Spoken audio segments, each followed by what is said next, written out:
दो। और अमूर्त को अपनी जाति को, अपनी जाति में जीव की। अच्छा, अमूर्ति को अपनी जाति की ओर रखो और मूर्ति को एक साइड पे रख दो। ये क्योंकि यह जो अमूर्तिक है ना, इसमें देखना है ये एक में क्या है या भिन्न भिन्न है। अमूर्तिक में भिन्नता है, अमूर्तिक में भिन्नता है। कोई द्रव्य जानता है, देखता है, जैसा कि जीव है जानता और देखता है। कोई गति में कारण बनता है, यह धर्म द्रव्य। कोई स्थिति में कारण बनता है, अधर्म द्रव्य। कोई स्थान देता है, यह काष्ठ द्रव्य का कार्य है। और काल द्रव्य का परिणमन में कारण पड़ता है। इस तरह अमूर्ति पांच जाति में बांट दिए गए। अमूर्तिक जो है वो पांच जाति में बांट गए हैं। कौन कौन सी है? द्रव्य है, जो मैं हूं, जानता देखता हूँ। कोई गति कराता है, कोई स्थिरता लाता है, कोई स्थान देता है, और कोई जो है परिणमन करने में काल द्रव्य है। तो इसको हाँ पांच जाति में बांट गए।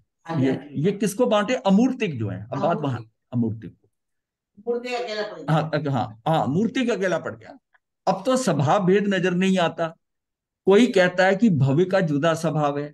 अब फिर बात आई, किसी ने कह दिया अब तो स्वभाव भेद नजर नहीं आता, इससे तो स्वभाव नहीं पता चल रहा। पर भव्य अभवि तो अलग अलग है। कोई कहता है कि भव्य का जुदा स्वभाव है और अभवि का जुदा स्वभाव है। तो आचार्य कहते हैं नहीं, तुम पर्याय स्वभाव में पहुंचकर प्रश्न कर रहे हो। मतलब जाति में भवि और अभवि जो है वो पर्याय का डिफरेंस है, द्रव्य का डिफरेंस नहीं है। द्रव्य का डिफरेंस नहीं है। हाँ। तो प्रश्न कर रहे हो, नहीं तो आचार्य पहले ही द्रव्य कह देते। भव्य और भव्य में रंच मात्र भी अंतर नहीं है। भव्य और भव्य का जीव तो समान है। इसलिए छह जातियां ये सिद्ध हुआ। जातियों की जाति के हिसाब से भव्य और भव्य में नहीं फर्क है। पर्याय उनकी जो फर्क है ना, उस पर्याय में फर्क आ गया। जाति में फर्क नहीं है, इसलिए द्रव्य तो छह ही है। छह ही। जीव जाति और पुद्गल जाति तो परिणमन नहीं करती। जीव जाति जो है नहीं करती, अलग अलग जीव परिणमन करता है। अब ये बता रहे हैं कि जाति और समेत सादृश्य, महासत्ता और सत्ता, इसमें बात हो रही है। इसको प्रूव कर रहे हैं कि पुद्गल पिंड क्या है, कि जीव जाति और पुद्गल जाति तो परिणमन नहीं करती। अलग अलग जीव परिणमन करता है, और पुद्गल पिंड परिणमन ना करके पुद्गल का परमाणु परिणमन करता है। ये बड़ी क्लियर होनी चाहिए बात, कि पुद्गल का परमाणु जो है वो परिणमन करता है। इस विभाव पद्धति में सबका परिणमन विलक्षण है। तो सादृश्य अस्तित्व में परिणमन नहीं है, नहीं है। ये जो हम अभी कल भी डिस्कस करते रहे कि सादृश्य जो है, जो सभी सारी जातियों को मिला के आप बात कर रहे हो, आप सारों को टोटल वृक्ष कह रहे हो, तो परिणमन नहीं। अगर आप एक एक को लेके करते हो कि ये नीम का है, ये पीपल का है, इस तरह करते हो, तो व्यक्ति और पर्टिकुलर उसी पेड़ का है, पीपल जाति भी नहीं कि सारी जाति, उसी पर्टिकुलर पीपल का जो है। सादृश्य अस्तित्व में परिणमन नहीं है, किंतु स्वरूप अस्तित्व में है। जो हरेक का स्वरूप है ना अपना, अपने स्वरूप में जो है वो परिणमन होता है। जल में तरंगे उठ रही हैं, उठ रही हैं, उसमें एक पर्याय की उत्पत्ति और एक का वेग पाया जाता है। एक तरंग उठी, एक का पाया जाता है। निस्तरंग अवस्था होने पर भी तरंग का वेग को देखो। अब निस्तरंग हो गया, वो लहरें नहीं उठ रही, को वह को देखो, वह सर्वथा नष्ट होगी क्या? वो सर्व नष्ट होगी? सर्वथा नष्ट नहीं हुई, वो न्याय नहीं, और रही भी नहीं। तो वह का विषयभूत जो पर्याय हैं, उनमें पर्याय मुख वस्तु लक्ष्य में आवे। उसका अर्थ यह हुआ कि वह मुखेन द्रव्य का ज्ञान हुआ। अब इस बात को कैसे समझोगे कि जिस जिस तरह वह हो गया, वह के विषयभूत से जो पर्याय हैं, उनमें पर्याय मुखेन वस्तु लक्ष्य में आवे। एक चीज की पर्याय बना दी, घड़ी है। घड़ी की पर्याय क्या है? उसको मोल्ड में डालकर घड़ी बन गई, सारी तैयार कर दी वो पर्याय में, चल रही है। अब उसमें क्या देख रहे हो आप? वो उसकी पर्याय देख रहे हो या घड़ी देख रहे हो? घड़ी में क्या टाइम देख रहे हो या घड़ी का पूरा आकार देख रहे हो? मतलब यह है कि वे के विषयभूत जो लहर खत्म हो गई, अब उसको जो देख रहे हैं द्रव्य को, वो ये भी नहीं है कि वो सर्वथा नष्ट हो गई है, लेकिन रही भी नहीं है। तो इसका मतलब जो आप देख रहे हो, वो वे को देख रहे हो, वे को देख रहे हो, तो चीज खत्म हो गई। आगे ज्यादा आगे क्लियर हो ज्यादा क्लियर जाएगा। हो जाएगा। मात्र पर्याय तो लक्ष्य में आता नहीं है। यदि पूछा जाए कि आप घड़ी देख रहे हैं या घड़ी या का घड़ी, रूप।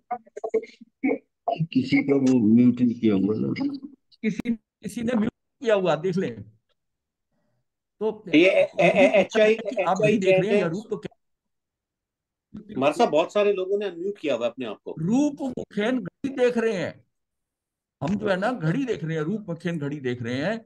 जो रूप वस्तुतः पृथक सत्य नहीं है, उसे जानेगा कौन? मतलब जो घड़ी जो है, घड़ी में आप क्या देख रहे हैं? उसका पूरा रूप मुखेन घड़ी देख रहे हैं। घड़ी पूरी नजर आ रही है और उसमें टाइम देख रहे हो, घड़ी के रूप में देख रहे हो। इसी तरह ही बताया कि आम चूसते समय रस जान रहे हो या आम को जान रहे हो? आम का रस चूस रहे हो, चूसने वाला आम होता है ना। चूसने वाले आम से रस जान रहे हो या आम को जान रहे हो? रस मुखेन आम को जान रहे सो सत्य है। वो उसके पूरा जो है रस के साथ साथ पूरा आम भी जान रहे हो, आम भी जान रहे हो। जो जो सत्य है वह चीज है। रस तो विशेषता है, किंतु आदमी भूल से कहते हैं कि मैं रस को चूस रहा हूं। आम को चूस रहा है, तू रस को चूस रहा है। रस आम से जुड़ा नहीं है, रस आम से जुड़ा नहीं है। कोई जगह ऐसा भी होती है, नीला है, लाल है, सफेद कमल है। ये कमल की विशेषता की दृष्टि से नीला, लाल, सफेद आदि प्रतीत हुआ, ना कि कमल को छोड़कर। हाँ, ना कि कमल रहित वर्ण होता है। मतलब जब हम कमल का रंग देख रहे हैं कि नीला कमल, लाल कमल, तो फिर कमल भी साथ ही दिख रहा है ना। अब बात समझ रहे हैं ना? हाँ, तो इसका मतलब लक्ष्य जो है ना, पर्याय मात्र लक्ष्य में नहीं आता। खाली पर्याय नहीं आएगी, तो सारा का सारा जो है ना, उसके रूप में जो उसका व्यय हो गया, व्यय करके उसका आकार बन गया, वो सारा ही नजर आ रहा है आपको। और उसमें दृष्टि है कि आप, ठीक है, नहीं होंगे पर इसमें वो शिफ्ट करना पड़ेगा ना। अभी तो ठीक चल रहा है। चल रहे तो ठीक। अंगुली की सीधी पर्याय अब यहां पर आई। अंगुली की सीधी पर्याय जो है,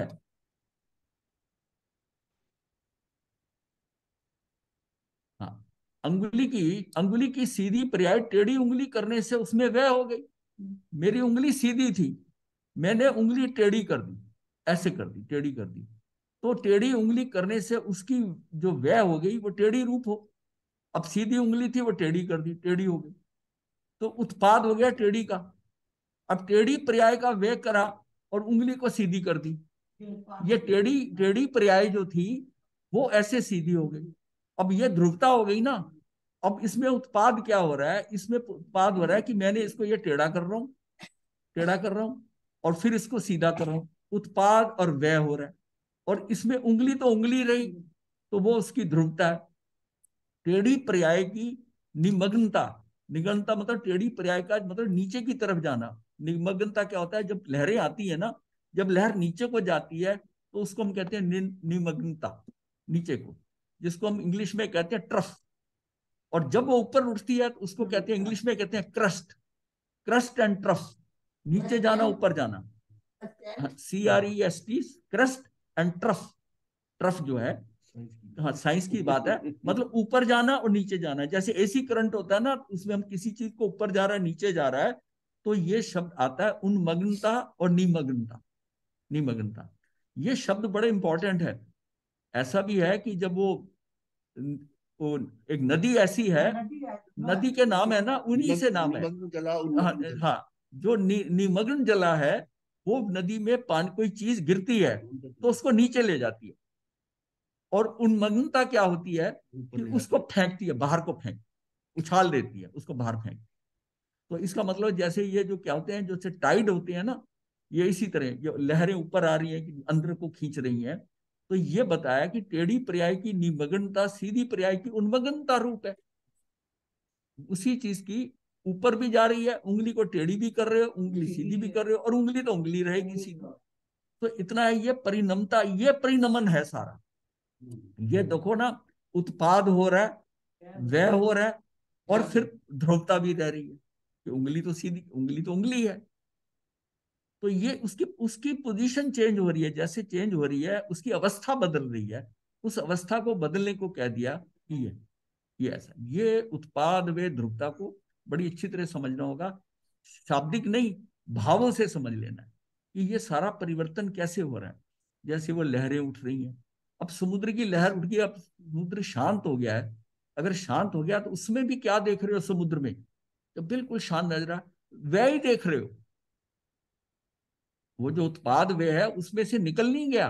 बात ये कहने की है कि उत्पाद और व्यय और ध्रुवता हमेशा द्रव्य में रहती है। तो अब लहरें आनी बंद हो गई तो ये समझिए कि वो व्यय रूप ही देख रहे हो आप। ये नहीं है कि वो उसमें से गायब हो गई। हाँ, क्योंकि पानी तो ध्रुव है ही है, ध्रुवता है। तो ये इसका इतना वह परिणमता रहता है, वह उत्पाद वे रूप तथा अस्तित्व सामान्य है, अर्थात ध्रुव ध्रुव युक्त है। अस्तित्व कभी नहीं खोता। कोई कहते हैं कि अभाव सद्भाव रूप है, और कोई अन्य के सद्भाव से अभाव मानते हैं, दोनों चीजें। हमने ये भी जाना था कि कहीं ये वर्णन आता है कि अभाव सद्भाव रूप है, और कई जगह क्या आता है कि अन्य के सद्भाव से अभाव मानते हैं। और ये जो हमने प्राग भाव, प्रध्वंसा भाव, अनन्यो भाव, अत्यंता भाव जाना है, ये चार अभाव जाने हैं, ये अभाव स्वभाव रूप है। इनका तो हम अभाव बोल रहे हैं कि प्राक अभाव, ये हमने जाना था ना कि प्राक का अभाव होना, उसको इकट्ठा जोड़ा तो प्राग भाव, प्राग भाव, उसका अभाव हो रहा है। पर इस अभाव को बता रहे हो तो इस अभाव का सद्भाव हो रहा है। ये बात समझिए कि उसका सद्भाव है मेरे साथ। ये जिसको अभाव कह रहा हूं उसका सद्भाव है। अब ये जो लहर उठी और वह हो गई, वो उसका अभाव हुआ, लेकिन उसका सद्भाव है। सद्भाव है। भाव और सद्भाव, ये बात को इस ढंग से समझाया जा रहा है कि अभाव और सद्भाव आपको बताया है। तो यह जैसे प्राग भाव, प्रध्वंसा भाव, अनन्यो भाव, अत्यंत भाव, ये सब अभाव अन्य के सद्भाव रूप हैं। दूसरे के हिसाब से तो सद्भाव। इसी तरह वह जो है, जो उत्पाद रूप है, जो उत्पाद रूप है, उत्पाद वह रूप है, और दोनों सद्भाव रूप है, अर्थात द्रव्य का स्वरूप अस्तित्व रूप है। दोनों के सद्भाव, उसका अभाव हो रहा है तब भी वो वही है। अस्तित्व तो रहेगा ही रहेगा, उसमें वो लहरें उठ रही हैं, खत्म हो रही हैं, हमारी जो पर्याय में परिवर्तन हो रहा है। ये जो लहरें, हम अवस्थाएं बदल रही हैं, हम कहते हैं एक समय की पर्याय, उसी ये पर्याय किसमें उठ रही है? द्रव्य में उठ रही है। और उसमें अवस्था में उठा लाया, कोई भाग तो चली नहीं गई, और उसी में ही वो बैठ के फिर दूसरी पर्याय आई, जब ये दबी तो दूसरी पर्याय आ गई।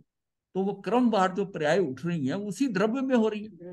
पर क्या उसमें कोई परिवर्तन हो रहा है? द्रव्य में नहीं हो रहा। वो उसकी ध्रुवता है।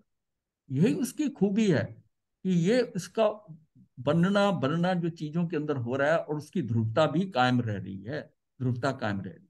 तो उसका उत्पाद हो रहा है, व्यय हो रहा है, ध्रुवता। आगे चल के हम और डिटेल में बात करेंगे। ये यथार्थ स्वरूप का भावी प्रथम धर्म है।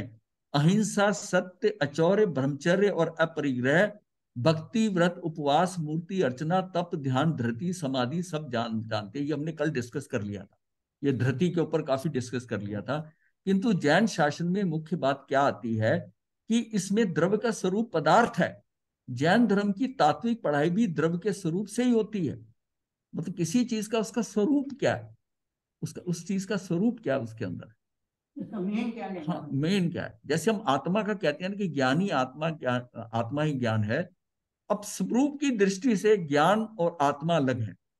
स्वरूप, उसके स्वरूप के हिसाब से जो है उसका लक्षण अलग है। बाकी तो वो क्या है, वो एक ही द्रव्य है। उसमें जब कोई प्रदेश भेद ही नहीं है, वो एक ही चीज है, सिर्फ हमारी देखने की दृष्टि से ही है। तो द्रव्य गुणवान है, गुण विस्तार विशेष है।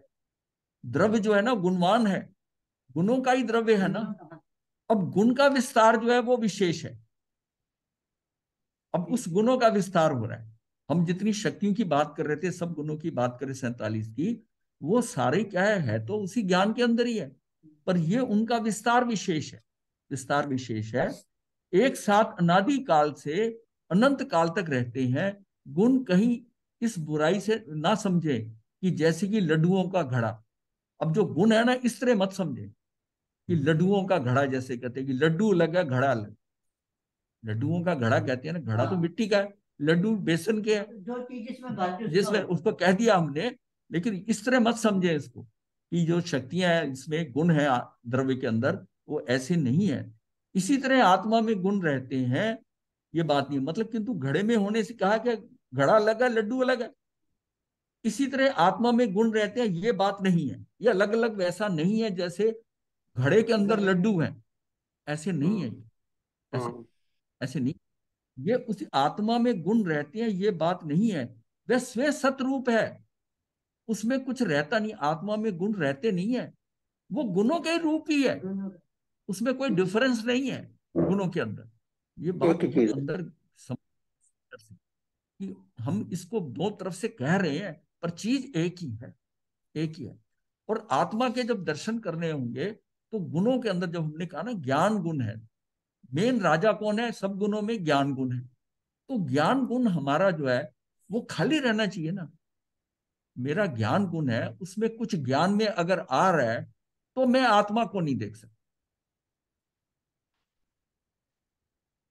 आपने वो जो वो ज्ञान और वो आत्मा है, अगर ज्ञान गुण बिल्कुल स्पेयर है, खाली है आपके ज्ञान में, इंद्रियों का कोई ज्ञान, मन का कोई ज्ञान, कुछ भी नहीं उसमें आ रहा, ये आपकी निर्विकल्प दशा है। ये निर्विकल्प दशा है कि वो ज्ञान बिल्कुल खाली है, अंदर सारा मामला शांत है, बाहर की कोई इंफॉर्मेशन नहीं आ रही, कोई कोई इंद्रियों की नहीं आ रही, कोई मन से भाव नहीं उठ रहे, कोई कुछ नहीं हो रहा। उसमें सारा वो जो है वो ज्ञान है, उसमें वो ज्ञान अमूर्तिक है। और मेरी कोई इंफॉर्मेशन बाहर से मुझे ज्ञान में आ रही है, तो ज्ञान में कहा आएगी? वो ज्ञान तो मेरा वहीं पड़ा है। इसका मतलब अगर सुगंध है, दुर्गंध है, उसके रंग ये हैं, ये ऐसा है, ये ऐसा है, ये जो ज्ञान हो रहा है, इसका मतलब आपने उसको विकल्प। ऑक्युपाइड कर, वो अमूर्तिक जो है मूर्तिक हो, क्योंकि मूर्तिक होकर आप जान रहे हो उसको। अमूर्तिक, अमूर्तिक तो आपको दिखता नहीं है, लेकिन जब आपको समझ आ रहा है आत्मा में, मुझे नहीं, ये सुगंध गुलाब की है, ये गेंदे की है, और जो सुगंध गई नाक से, तो ये घ्राण इंद्री से गई। वो सुगंध अंदर जाकर जिसने आपको बता दिया कि ये जो है गुलाब की सुगंध है, और इसने कह दिया कि ये ऐसी सुगंध है, आपका ज्ञान मूर्तिक हुआ, मूर्तिक हुआ। ध्यान से पता चला यही ना। इंफॉर्मेशन मूर्तिक आपके यहाँ पड़ी हुई है डाटा में, उसने फट से बताया कि ये तो गुलाब है, ये गेंदे की स्मेल नहीं है, ये गुलाब की। आपने उसको ऑक्युपाइड कर दिया, इसका मतलब है कि आपका ज्ञान मूर्तिक हो गया। आत्मा मूर्ति का अनुभव अमूर्ति। अनुभव में भी नहीं, अनुभव भी अमूर्तिक अनुभव होगा, लेकिन ये ज्ञान, हमारी बात ज्ञान से हो रही है, ज्ञान के हिसाब से तो वो मूर्ति की है, मूर्ति हो गया। मूर्तिक है। जानने के लिए जाएंगे तो मूर्ति हो गया। मूर्तिक हो गया, मूर्तिक होगा, तो मूर्तिक होगा ज्ञान। आपने ये जब आपको बचपन में सुगंध आग सुंघाई गई कि ये गुलाब है, ये गेंदा है, वो इंफॉर्मेशन कहाँ है? वो भी तो पड़ी है ना वहां, वो इंफॉर्मेशन उससे टैली होता है, तो तब आप कहते हो ना, मैच करते हो। ये जो ये दुआ, ये सारा कुछ पौधिगलिक आ रहा है ना इंद्रियों की तरफ से, हाँ जी। उनके, और वो जो पड़ा है आपके भाव में पड़ा है, डाटा जो आदमी में, उससे टैली कैसे करेगा? हाँ। टैली कैसे करेगा वो? उधर आत्मा की तरफ देखे, वो तो जजमेंट कर जाएगी क्योंकि उसके पास इंफॉर्मेशन है। पर मुझे मुझे क्या वो सुगंध का नहीं देखना, मैं तो बात कर रहा हूं कि मुझे आत्मा को देखना है। तो आत्मा को नहीं देख पाएगा उस समय। आत्मा नहीं, बस वही बात, वही बता। क्योंकि उस समय सुगंध की तरफ उसका सारा उसकी सारी चेतना, उसका ध्यान, उसकी दृष्टि उधर लग गई। आपको हम्म, उसको खाली देना है, बिल्कुल बिल्कुल। आपको उसको खाली टाइम देना है। इसके लिए इंद्रियों से कुछ नहीं डालना, कोशिश ये है, और मन से कोई संकल्प विकल्प नहीं आना। और तेरा जो ज्ञान है उन आत्म प्रदेशों के अंदर, वो ज्ञान जो है अमूर्तिक ही रह जाए। जब अमूर्तिक रह जाएगा, उस समय उस अमूर्तिक ज्ञान से अब क्या है कि आत्मा को आपने बिजी नहीं उधर से चेक करने के लिए, अब ये हो सकता है कि आप आत्मा को देख लो जानने साक्षात्कार। की कोशिश करते ही हाँ, वो मूर्ति हो गया। वो मूर्ति। अब कोशिश भी, तब तब तब आपका संकल्प विकल्प फिर आ गया, आपने वो कोशिश भी नहीं करनी।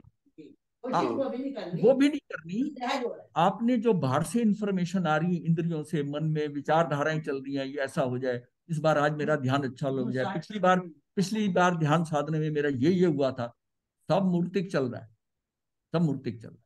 आपको तो बिल्कुल एकदम खाली होकर बैठना है, शांत होकर न्यूट्रल। बैठना। शांत होकर कैसे बैठोगे? कि संकल्प विकल्प शुरू में तो आएंगे, संकल्प विकल्प की धारा नहीं टूटेगी, उसकी धारा चलते चलते आपको आपको निर्देश भी दिए जा रहे हैं, आपको बताया भी जा रहा है, उसमें भी आपका मूर्ति की हो रहा है ज्ञान। अगर आप सुन रहे हैं तब भी मूर्ति को हो रहा है, मूर्ति। करते करते करते आपको खाली छोड़ा जाए, जिसमें खाली छोड़ा जाता है उसमें आप बिल्कुल खाली हो। उसमें अगर उस समय उसको भी चिंतन मत करो कि जो आपको बताया गया, जो निर्देश दे गया, उसमें आपको छोड़ा गया, फ्री छोड़ा गया, बिल्कुल शून्य है, तो छोड़ा गया। अब उसमें आप उसकी तुलना करेंगे, ये क्या बता दिया, ऐसा क्या कह दिया, ये निर्देश दिया, इससे क्या हो जाएगा। और वो जो 5-10 मिनट का टाइम दिया जाता है और उसके बाद फिर निर्देश आ जाती है, क्योंकि उनको पता है कि इसमें अगर हो गया होगा तो इसका हो गया होगा, नहीं तो इसका काम नहीं होगा, क्योंकि ज्यादा, क्योंकि उतना समय बहुत होता है, बहुत होता है। अब वो जो निर्विकल्पता है उसको हमने पकड़ना है कि मुझे कुछ नहीं करना। और वो निर्देश भी जो स्वाध्याय के दिए जाते हैं वो इसलिए दिए जाते हैं कि करते करते आपको बाहर से सारी चीजों से निकल कर और आप थोड़े धर्म में बन जाओगे और थोड़ा थोड़ी आपकी श्रद्धा हो जाएगी, ये करते करते, और फिर आपको छोड़ा जाता है, फिर परिपक्वता बनेगी, गहराई आएगी, और फिर आपको अब सारी ऊर्जा ऊर्जा आपकी तैयार हुई, फिर सब आपको छोड़ देना। ये समझना है।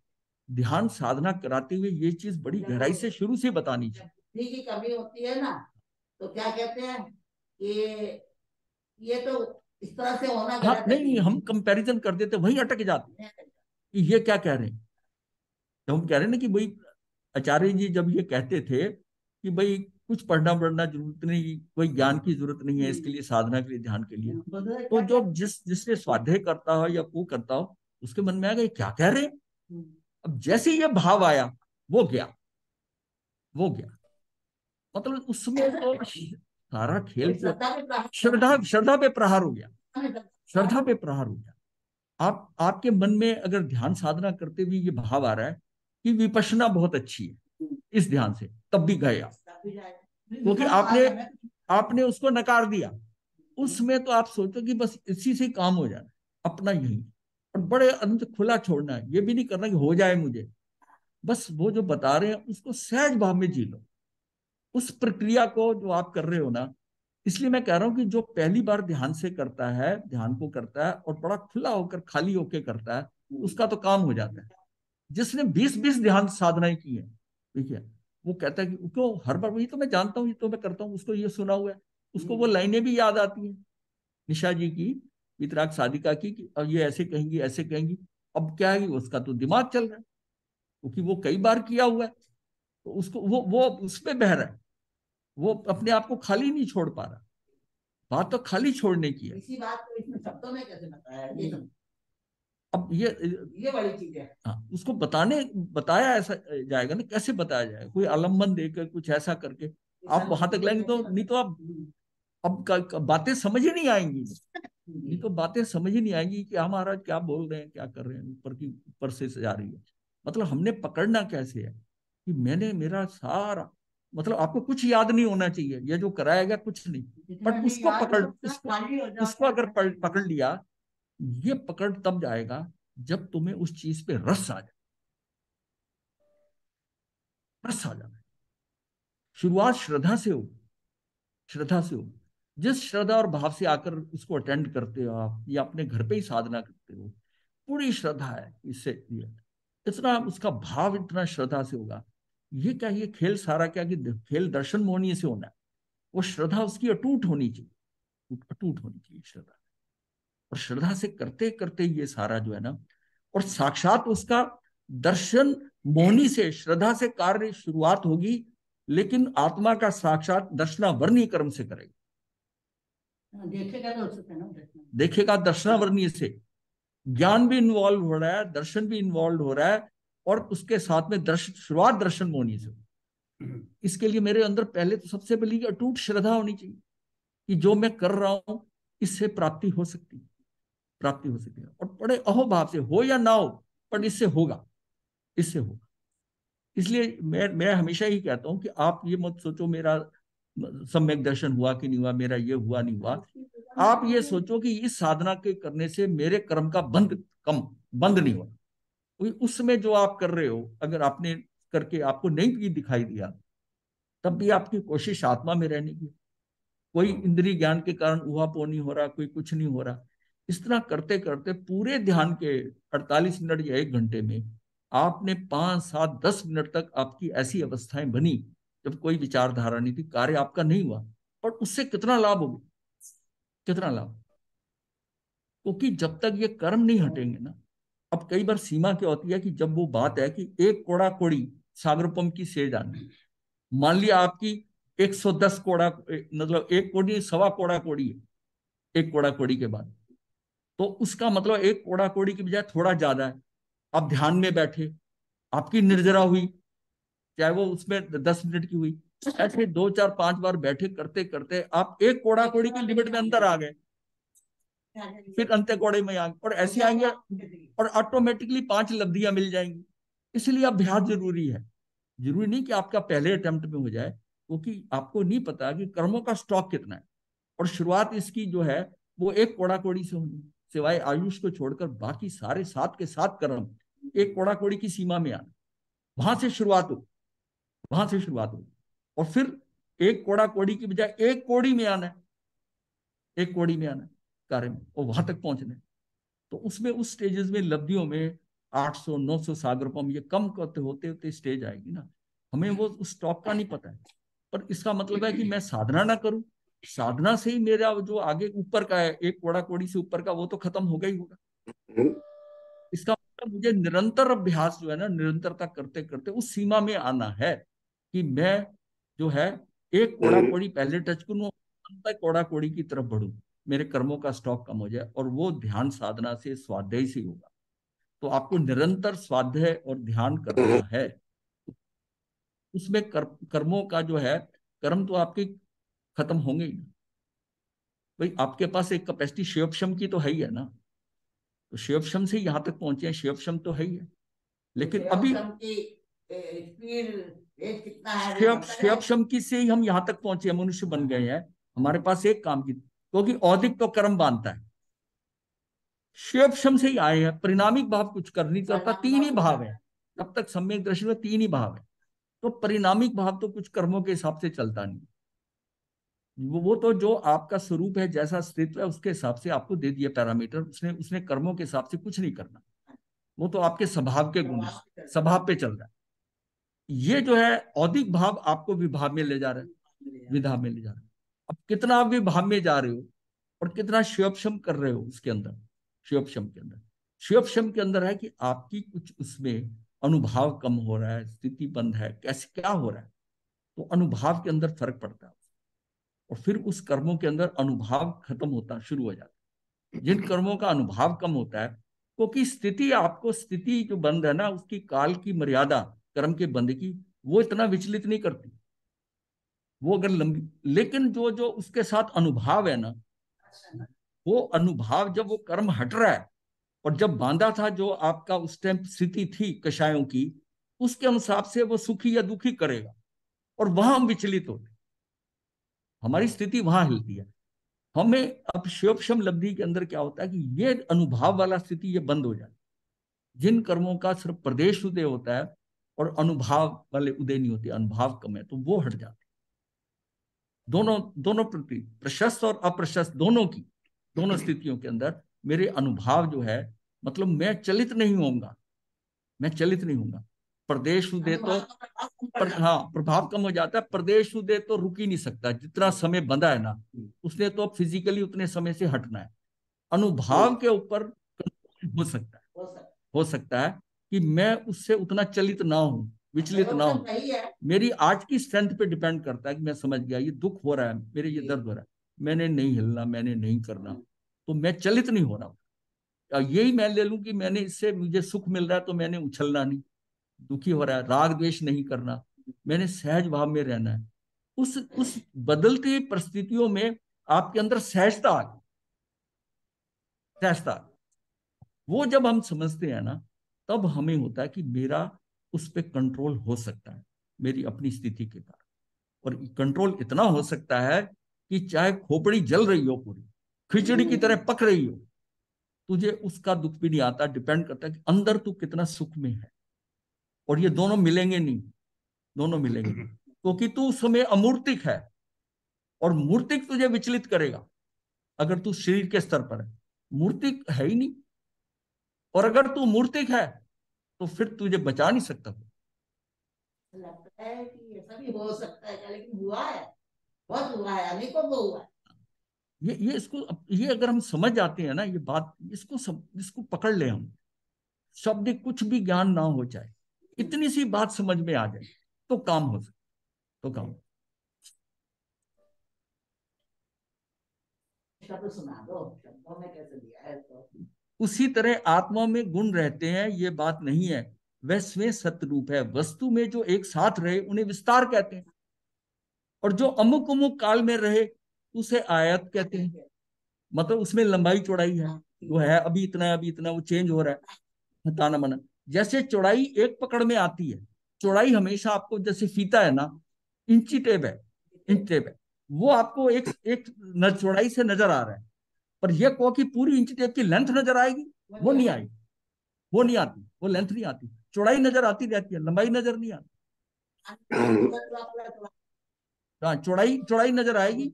हाँ, जैसे चौड़ाई एक पकड़ में आती है वैसे लंबाई नहीं आती। उस प्रकार संसार लंबा होता चला जाता है। ठीक है। हाँ? संसार क्या कि तुम्हें लंबाई तो देख नहीं रहे, तू ध्यान वहीं रख, चौड़ाई पे रख। ये बात, ये आप शब्दों से कह रहे हो, शब्द नहीं इसको। हाँ, गहराई में नहीं है इसका, हाँ, चौड़ाई से। चौड़ाई से इस बात में गहराई है, बात में गहराई है, वैसे इसकी चौड़ाई है। किसी चीज को आप लक्ष्य में देखते हो तो उसकी चौड़ाई नजर आती है, और फिर वो लंबी कितनी है वो नहीं नजर आएगी, कहाँ पड़ा है कैसे। हाँ। और अगर अगर तू वर्तमान में है तो तेरा ध्यान चौड़ाई पे, तेरा ध्यान चौड़ाई पे। और अगर तू भूत और भविष्य में जा रहा है, तू लंबाई में जा रहा है, और तू चौड़ाई छोड़ रहा है, तू चौड़ाई छोड़ रहा है, तुझे उसी टाइम वो कितनी, बस ध्यान उतनी चौड़ाई पे ही देना। ये लंबा कितना है, ये पीछे आगे जाके क्या होगा कुछ नहीं देखना, पीछे क्या निकल गया उसकी लंबाई में भी नहीं जाना, तुझे उस समय की चौड़ाई देखनी कि ये क्या है, ये समय। चौड़ाई चौड़ाई उसी टाइम नजर आ जाती है, जैसी निगाह पड़ती है चौड़ाई नजर आती है, लंबाई नजर नहीं आती। क्योंकि जो चीजें कंटिन्यूअस है, क्योंकि ये सारा खेल अनादि अनंत है, अब लंबाई में कहाँ कहाँ जाओगे, कहाँ तक पकड़ोगे। ये ऐसा हो जाएगा, ऐसा करूंगा, ऐसा करेंगे, वो क्या है उसमें, तेरे पता है क्या होना, पता है तुझे क्या होना है। ये तो खाली तेरी बुद्धि का व्यायाम है कि तूने ये कर, तुझे तो अगले पत सांस ही नहीं आनी, तुझे यही नहीं पता कि सांस ही नहीं आनी, और इतनी प्लानिंग होती, उसने कितनी सारी प्लानिंग कर ली, कितनी प्लानिंग कर दी। बच्चे तक कर लिए। और अच्छा, जो गुजर गया पीछे, जो गुजर गया उसकी भी आप कुछ, उसकी भी होती है, बार बार रिपीट करते हो। अब आप अगर टोटल जिंदगी का अपना टाइम देखोगे ना, तो यूजफुल टाइम कितना और व्यर्थ में कितना है। व्यर्थ में सारा ही है, अगर वहां नहीं पहुंचे, सारा ही व्यर्थ में।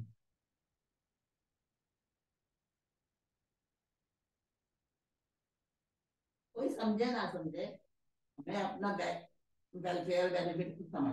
हाँ, समझना है, इसके बिना। कोई कह रहे अरे इसमें क्या रखा है, कहाँ हाँ, पढ़े हो, हाँ, मैं क्या लेना। कुछ नहीं। अब दूसरा जो है ना सब्जेक्ट, वो आता है कि अतीन्द्रिय ज्ञान कैसे प्राप्त हो, ये हमारा 107 है। हाँ, ये खत्म कर दिया। हाँ जी, हो गया बस। आपको लंबाई में नहीं जाना, बस ये सामने नजर आ। अब बात आ रही है, अब बात आ रही है कि अतीन्द्रिय ज्ञान कैसे प्राप्त करें, इसको ध्यान से सुनो।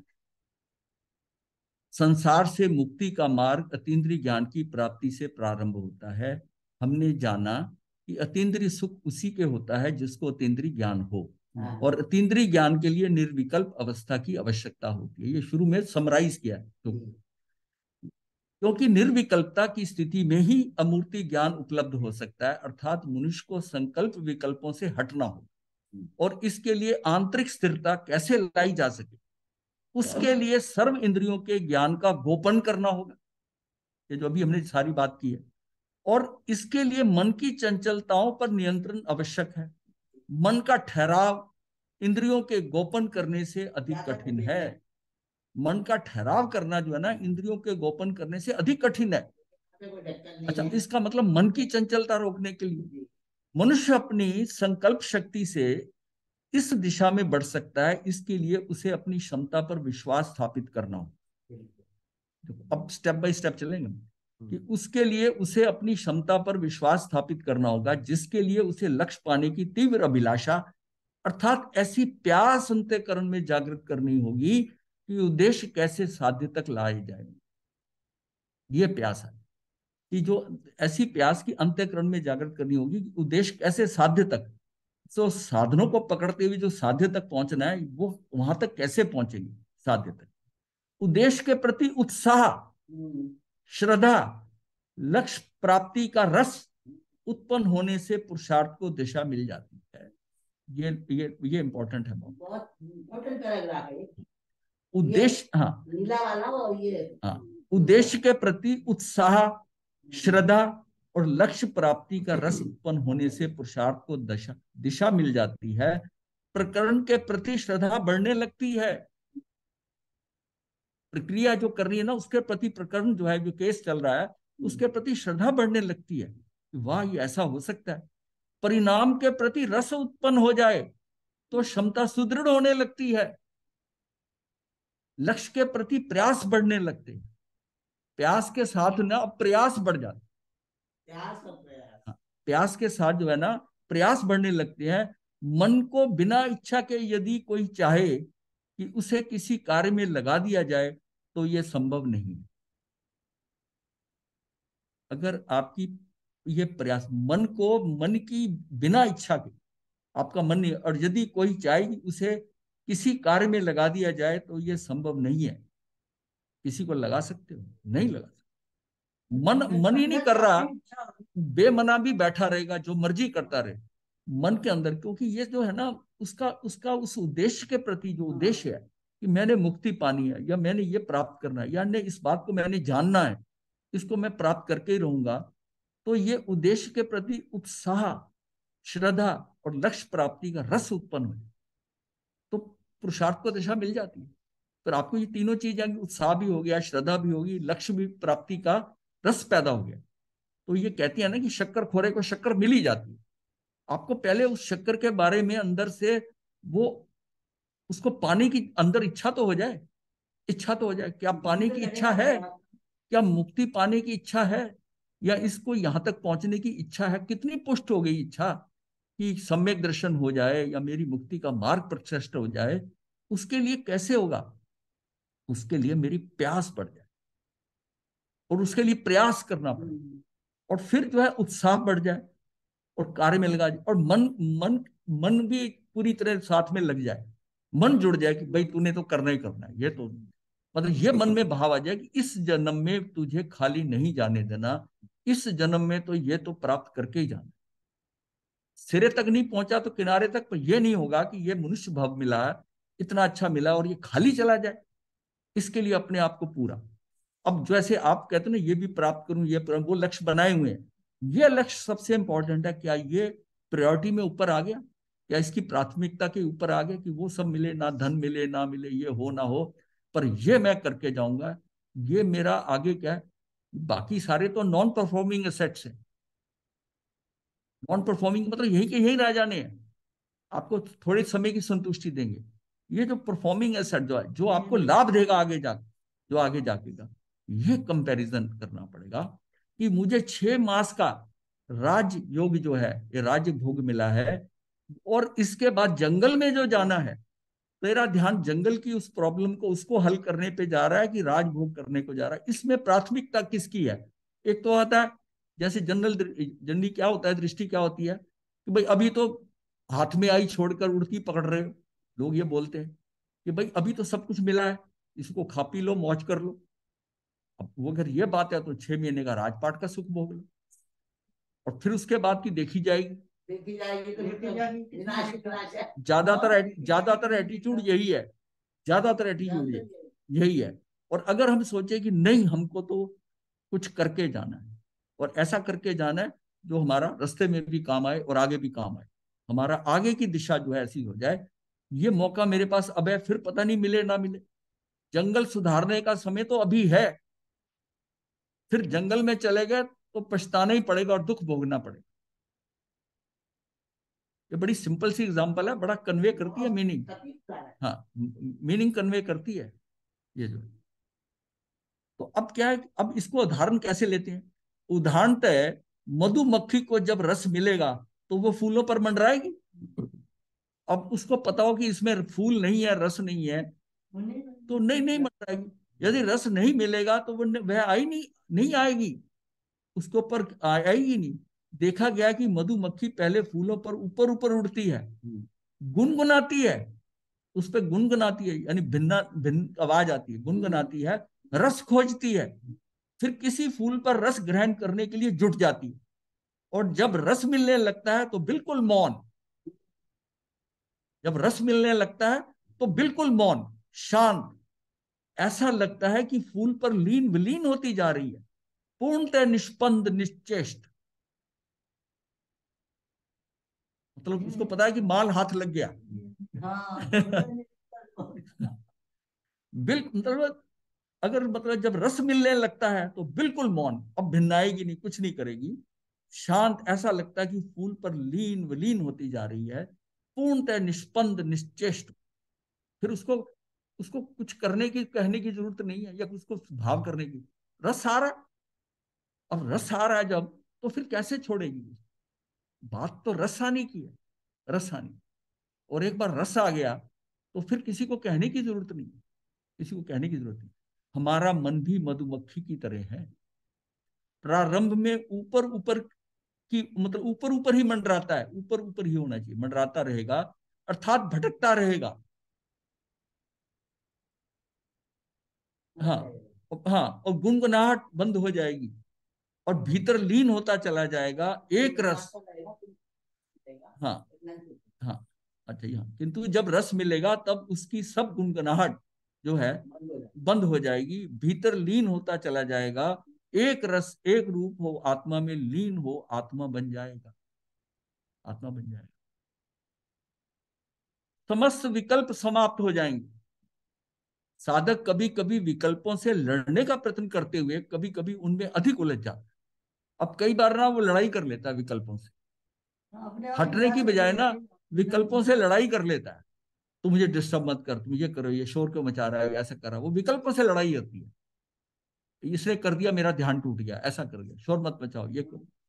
हाँ, हाँ, वह एक विकल्प को मिटाने का प्रयास करता है तो दूसरा कोई विकल्प मन पर अच्छा आ जाता है।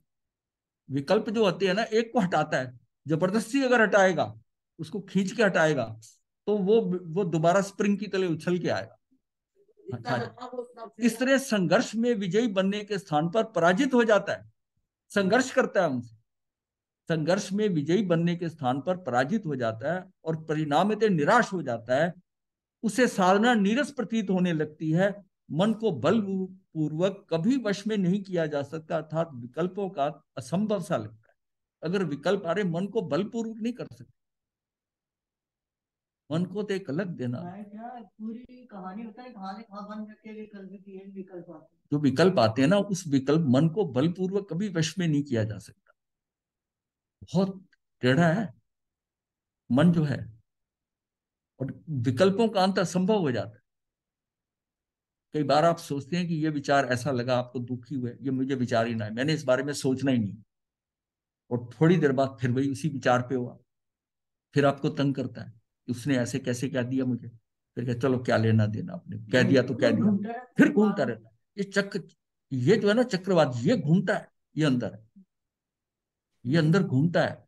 और कषायों को अपने शास्त्रों के अंदर यही कहा है, चक्रपात। ये बिल्कुल भवंडर बवंडर की तरह घूमते हैं। कोई आपको नीचे से घुमाकर ऊपर ले जाता है, उन्नतावाद कहते हैं, और कोई जो आपको नीचे लेके जाता है, कोई गूढ़ावाद है, पेट में आंतों की तरह घूमता है, और कोई अमीषावाद है। हाँ, हाँ, अमीषावर्त है। हाँ, अमीषावर्त है, इधर से नहीं काम हुआ तो इधर से कर लो, इधर से कर लो, चील की तरह मांस का टुकड़ा उठाना है तो किस ढंग से उठा रहा है, ये सारा क्या है, ये आवर्त है सारे। और एक बार इनके चक्कर में फंस जाए तुम, मन को तो जितना बलपूर्वक नहीं, मन को जितना शांति दोगे ना, और मन की शांति ध्यान से आती। शुरू शुरू का जो ध्यान है, ध्यान मन का विश्राम है। मन को अगर विश्राम नहीं मिला तो मन बड़ा दुखी कर।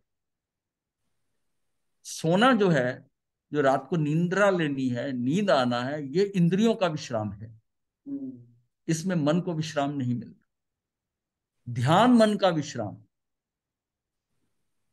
का विश्राम है। अब शुरू शुरू में जब ध्यान करते हैं तो मन को विश्राम मिलेगा, मतलब एक बार का बात नहीं है, मन को विश्राम मिलते मिलते मन शांत होना शुरू हो जाएगा, वो विचारधाराएं कम होंगी, हल्की होंगी। इसके लिए पूरा अभ्यास करना पड़ता है। वो करते करते फिर मन शांत होने लगा। इंद्रियों का कंट्रोल आसान है।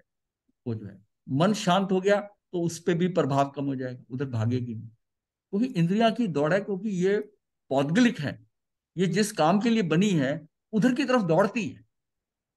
इंद्रियां जो है उधर की तरफ दौड़ती हैं, लेकिन मन अगर कंट्रोल में आ गया तो इंद्रियां भी कंट्रोल हो जाएंगी। लेकिन इंद्रियों को कंट्रोल करते करते मन अगर खुला है तो फिर इंद्रियां भी कंट्रोल में नहीं आई, तो इंद्रिया में नहीं आई। महाराज जी, कल्पना। एक हाँ जी। हेलो, एक क्वेश्चन है कि हाँ जैसे अभी आपने अभी भाव बताए हैं, जैसे आत्माराम महाराज जी ने सर्जरी करवाई थी तो उन्होंने एनेस्थीसिया नहीं लिया था, तो ये अपनी तपस्या में वो अपनी आत्मा को कंट्रोल करते हैं या अपनी आत्मा शरीर से अलग कर लेते हैं? नहीं जैसे बहुत नहीं, साधु। आत्मा को अलग नहीं करते। हाँ हाँ, आत्म प्रदेशों को खींच लिया वहां से, अपने हाँ, आत्म बहुत प्रदेश है ना साधु जैसे। संत। हाँ जी। हाँ, आत्मा आत्म प्रदेश स्थान से उन्होंने विड्रॉ कर लिए, उनके अंदर चेतना प्रवाहित नहीं हो रही, वो बल्कि उसको कर लिया, वो साधना से आ जाते हैं। साधना से हो हम्म। जाता है कि इस तरह आत्मा राम जी करा हमने। आचार्य शिव मुनि जी का भी देखा ऐसा कि उनका ऑपरेशन होना था, जिस तद में डॉक्टर हम्म। भी हैरान थे कि हड्डी के वो जैसे ठोके जा रहे थे थोड़े से क्लैंप वगैरह, वो कहते बिल्कुल ये हिले नहीं, कोई नहीं, उन्होंने कुछ हम्म। नहीं। ये सारा हुआ और कहते हैं बड़े हैरान थे, इतना एकदम एक ही मुद्रा के अंदर 3 घंटे, मतलब उल्टा उनको लेट कर मुंह के बल लिटा दिया, का पेट के बल लिटाया, और पीछे उनकी रीढ़ की हड्डी के अंदर उसके अंदर वो कर रहे थे। तो जैसे हम्म। L5 L6 में प्रॉब्लम जो भी है उसमें बोल्ट लगाए जा रहे, क्लैंप लगाए जा रहे। तो वो डॉक्टर कह रहा था, ये मैंने मतलब नहीं है, डॉक्टर क्या कहना था कि मैं इनको इनकी हालत देख के हम मैं हैरान हो गया कि इनका इतना संभाव। नहीं आचार्य शिव मुनि का, आत्मा राम जी, आत्मा राम जी का आत्मा। तो था ही। आत्मा राम जी को तो थोड़ा लब्धि भी था, जैसे डॉक्टर को उन्होंने कन्विंस कर दिया कि तेरे घर में ये हो रहा है, वो तो ये था। पर ये इनकी समभाव में इन्होंने कैसे करा? देखिए, इस साधना का मतलब होता है कि ये सब जो है ध्यान साधना में वहां तक पहुंच गए कि मतलब उसको बस सहज सहज ले लिया। इसका मतलब है कि उस समय वहां से दृष्टि हटाई होगी ना, वरना कील ठोकी जा रही हो, बोल्ट लगाए जा रहे हो हड्डियों में, तो कैसे? वहां से आप अनुभव हटाना पड़ेगा। ये तो अभी हमारे सामने जितना जागता उदाहरण है। तो हाँ जी। महाराज जी बहुत नहीं, हम थे वहां पर, हाँ ऑपरेशन थिएटर में थे, पर डॉक्टरों के साथ हम बाहर थे ऑपरेशन के। वो डॉक्टर का ये कहना था मेन कि इनकी क्षमता देख के हैरान हो कि कभी कोई नहीं, हिले महाराज या जी नहीं। ऐसा तो बहुत साधु संत जो इस धारणा प्रैक्टिस में है, समाधि की प्रैक्टिस में है, तो जैसे सुशील मुनि महाराज जी ने भी एक बार किया था, उनको क्लिनिकली डेड बोल दिया था, लेकिन फिर नहीं 5 मिनट के नहीं, बाद वो ऐसा है, जो साधना करने वाले ना, जो साधना करने जी। वाले ना, अपने को इन चीजों में भी नहीं पड़ना, उनका कार्य उनमें है। नहीं नहीं, देखिए, अब मैं जो भी ये ये पूछना, जो मेरा क्वेश्चन ये है कि इसको आप अभी हम भाव मतलब हमें बोलोगे, कितना, क्या बोलेंगे? आपकी आवाज नहीं आ रही। सबसे बड़ी है कि वो क्यों होता है, मन अपना वश में हो। जी। नहीं नहीं, मुझे आपकी नहीं आ इसको रही, अभी मैं तो भाव सिर्फ बोले आधी आधी सुन इस, रहा हूं, बट आवाज कुछ है, नहीं, इंटरनेट अगर में ये इस प्रॉब्लम पे है। शिफ्ट हाँ थोड़ा कट रही है। अनि इसको नहीं अभी कट रहा भाव है, बोलेंगे, क्या बोलेंगे? लेकिन वो अभी बस, हाँ, इसको खत्म कर देते हैं अभी। जी। अब आगे सुन लीजिए। कल्पना कीजिए खेत में फसल पक गई है और उन पर पक्षी आ रहे हैं, तो उन्हें एक एक करके यदि उड़ाने का प्रयत्न हो तो कब तक उड़ाया जा सकता है? ये कर सकते हो, इसको म्यूट करके इसको चालू कर, तो इसकी आवाज आपकी करेगा कैच करेगा, उससे होगा उससे उससे। होगा म्यूट कर। अब देख बोलो, अब देख बोलो, जो आवाज आ रही जो है। आवाज आ रही है। तो खेत में फसल खेत में पक फसल गई पक गई और उन पर और उन पक्षी पर आ रहे पक्षी हैं, आ तो रहे उन्हें हैं, एक एक करके करके यदि उड़ाने यदि का उड़ाने प्रयत्न का हो प्रयत्न हो तो उड़ाया जाए। नहीं, तो 100 दिखा रहा है। वहां पे नीचे से नीचे से देखो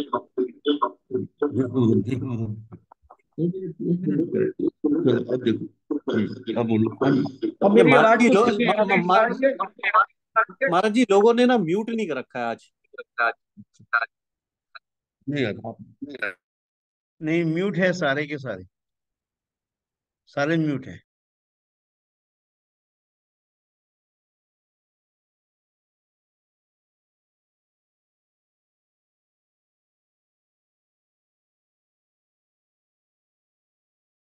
मैं उधर आ गया, उड़ा सकते। तो उन्हें तो एक धमाके से उड़ाना होगा, एक धमाका जो करना होगा कि धमाके से उड़ाना होगा, और एक साथ सभी पक्षियों को उड़ाना होगा, वो धमाका करना होगा। ये मन एक वट वृक्ष है, इस पर काम, क्रोध, मोह, माया, लोभ, अहंकार, ईर्ष्या रूपी जितने विकल्प पक्षी बैठे हुए हैं, उनको भगाने के लिए एक धमाके की आवश्यकता है। ये धमाके की बात ही मन को रस में डुबो देने की बात है। वो जो पक्षियों को उड़ाने के लिए धमाका है ना, हमें क्या है कि अपने को रस में डुबो देना, मन को रस में डुबो देने की बात है। यदि मन रस में डूब जाता है तो विकल्प समाप्त हो जाते हैं, और वह भी एक ही साथ हो।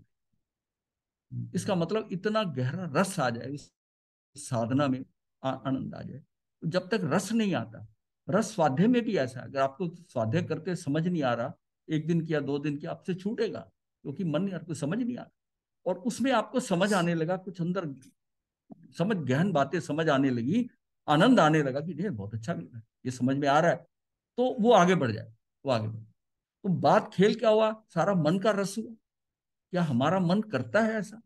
यदि मन रस में डूब जाता है तो विकल्प समाप्त हो जाते हैं, और एक, वह भी एक साथ। यदि अतीन्द्रिय ज्ञान के प्रति, अब बात आती फाइनल, कि यदि अतीन्द्रिय ज्ञान के प्रति तीव्र रस उमड़ पड़े तो विकल्पों से छुटकारा और मन की चंचलताओं से बचाव हो जाए। यदि अतीन्द्रिय ज्ञान के प्रति तीव्र रस उमड़ पड़े कि पाना ही है, ऐसा करना ही है, तो विकल्पों से छुटकारा और मन की चंचलताओं से बचाव हो जाएगा। लक्ष्य प्राप्ति के लिए पुरजोर प्रयास कार्य सिद्धि में लग जाएगा। परिणाम की प्राप्ति से, अर्थात सफलता के आनंद में अनुभूति हो जाएगी, क्योंकि अपेक्षाओं की पूर्णता से अद्भुत आनंद का अनुभव होगा। जैसे एक साइंटिस्ट होता है, हाँ, पहले वो अपनी परिकल्पना करता है, हाँ। और और उसके हिसाब से फिर प्रथम सफलता की मुक्ति के मार्ग की और, मतलब प्रथम सफलता ही, पहली सफलता ही मुक्ति की मार्ग की ओर बढ़ाती चली जाती है। असल में है कि पहली सफलता की जरूरत होती है। पहली सफलता, एक किरण नजर आ गई, आपका विश्वास जम जाएगा कि मैं ये कर रहा हूं, ये ठीक है, बढ़ाती चली जाती है। निष्कर्षतः इंद्रियों एवं मन का नियंत्रण की आवश्यकता है, और इसके लिए दृष्टि को बाह्य पौद्गलिक संसार से हटाकर अपनी आत्मा की ओर धीरे धीरे केंद्रित करते जाना है। अनावश्यक ज्ञेयों से हटते जाना है कि मेरा इसके बिना भी काम हो सकता है, यहां नहीं भी जाऊं तो काम हो सकता है, इससे बिना मिले भी काम हो सकता है। कि मतलब कैसी सोच होती है कि मिलना क्यों उस व्यक्ति को। मैंने एक बार बात बताई थी कि इंग्लैंड में एक जो यहाँ इंडिया से गया प्रोफेसर, तो उसने किसी से बात करनी थी, तो उसने बात करके उसे कहा कि मैं लंदन में, आप कहाँ है, मैं मिलना चाहता हूँ आपको। कहता आपको क्या काम है? कहता मेरी ये कुछ है प्रश्न जो है मैंने आपसे पूछने। कहता पूछ लो, अभी पूछ लो, आने की कोई जरूरत नहीं है। वो फोन पे उसने सारे बता दिए। वो पता मुझे मिलके क्या करना है, और आपको भी मुझे मिलके क्या करना है। बात प्रश्न की है, जितना आने जाने में समय लगेगा और पैसा लगेगा, तुम फोन पे ही अभी पूछ लो जो पूछना है। और उसने फोन पे सब कुछ बता दिया। तो कैसे है कि वो लोग अपना कैसे बचाव करते हैं। व्यक्ति आया, उसको देखेगा, उसकी शक्ल याद रह जाएगी, उसकी मेमोरी के अंदर आ जाएगी, उसकी फोटो खिंच जाएगी, स्पेस अपनी यूटिलाइज होगी, टाइम खराब होगा ज्यादा। उसको फोन पे ऊपर बता दिया, बात खत्म। वो कौन है, क्या लेना देना अपने को। तो इसके लिए मतलब क्या है कि अनावश्यक व्ययों से हटते जाना है। इसके लिए अधिक से अधिक भीतर ठहरना होगा, इससे बाहर के बचाव स्वतः होने लग जाएगा। बाहर का नियंत्रण भीतर से ही आसानी से उपलब्ध हो जाएगा। बाहर का जो नियंत्रण है ना, वो भीतर से आसानी से उपलब्ध हो सकेगा। इसके लिए अटूट श्रद्धा, तीव्रतम रुचि और समस्त प्रक्रिया के प्रति रस जगाना पड़ेगा। ऐसा विश्वास, इन सबसे लक्ष्य की प्राप्ति अवश्य होगी। ये विषय का समापन।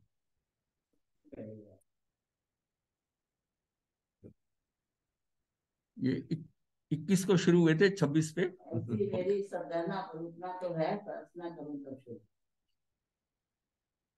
चलिए, अब सारे में जो भी बताया गया, निचोड़ भी बता दिया, अब इसमें जो कुछ नहीं समझ आया हो या कुछ नहीं हो, वो आप बात कर सकते हैं। डॉक्टर अमिता जी, क्या पोजीशन है? गुरुदेव बहुत अच्छी है पोजीशन। और मैं बहुत दिनों से एक बात कहना चाह रही थी कि जब आप ये करा रहे थे कारकों की शक्तियां सारी, तो उस समय इतना आनंद आया और अपनी आत्मा के प्रति इतना उल्लास जागने लग जाता है कि मैं इतनी शक्तियों का स्वामी हूँ।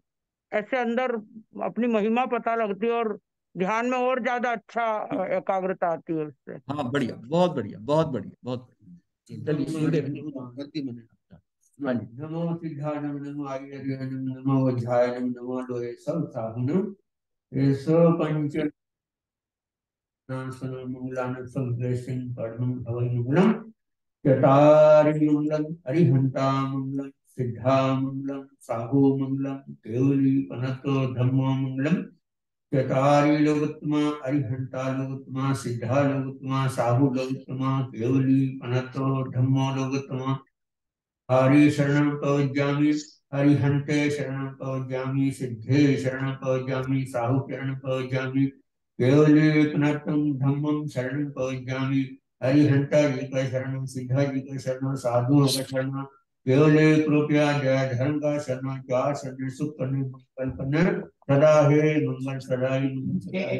हाँ जी, बहुत बढ़िया। हे वंदना महाराज जी। हम बोलिए अमित। शिक्षा का वर्षा मथे वंदना।